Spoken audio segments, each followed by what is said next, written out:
कई समस्याएं जिनका इंसान सामना कर रहे हैं वो सिर्फ इसलिए हैं कि हमने वो जागरूकता खो दी है कि कई शक्तियों के साथ तालमेल में कैसे रहा जाए। अगर आप जीवन के तालमेल में आ जाएं, तो आप भी सुबह 3 बजे के आसपास नींद से जाग जाएंगे। उस समय अगर आप बैठकर वो अभ्यास करें जिनकी आपको दीक्षा दी गई है, तो उससे सबसे ज्यादा फायदा होगा।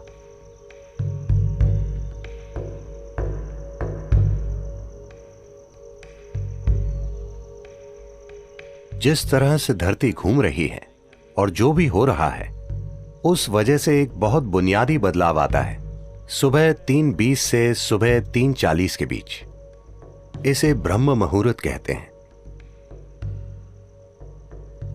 ऐसा बस 33 डिग्री लैटिट्यूड तक ही होता है। आपका सिस्टम, मनुष्य का सिस्टम एक विशेष तरीके से व्यवहार करता है। यह एक संभावना है।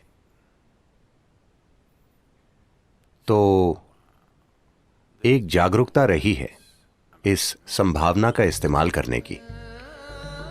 आपका जीवन उन कई चीजों का परिणाम है जिन्हें हम ब्रह्मांड कहते हैं या जिन्हें हम अस्तित्व कहते हैं।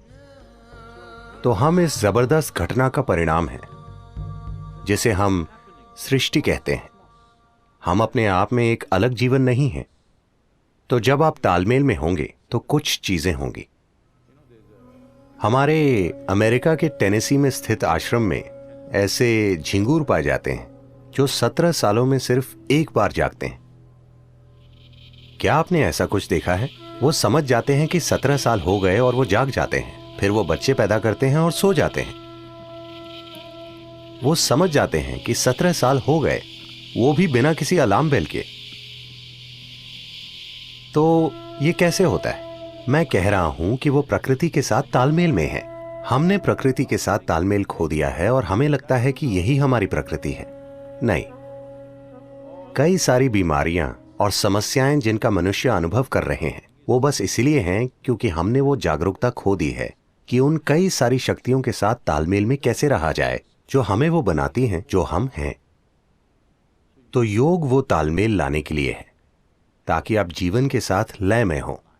अगर आप जीवन के साथ लय में होंगे तो आप भी सुबह 3 बजे के थोड़ा बाद जागेंगे। अगर आप जागरूक हैं तो अचानक आपके अंदर जीवंतता की एक किरण जागेगी, और अगर आप गहरी नींद में भी हों तो भी जाग जाएंगे।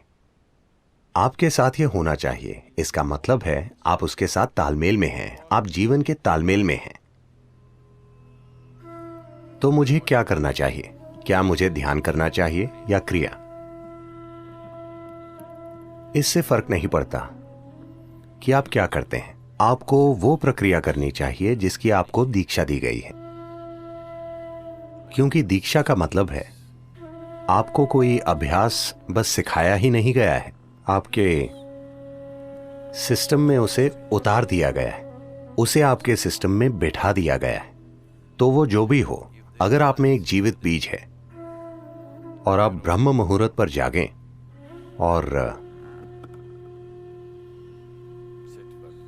वो अभ्यास करें, तो इससे सबसे ज्यादा फायदा होता है, क्योंकि तब धरती के बर्ताव का आपके सिस्टम पर वैसा ही असर होता है। अगर आप एक विशेष तरह से जागरूक हो जाएं, आपके अंदर एक खास स्तर की जागरूकता आ जाए, तो आप बस जान जाएंगे You will simply know when the time is. कि वो समय कब है। अगर आप सही समय पर सोने जाएंगे तो आपको घड़ी देखने की जरूरत नहीं होगी।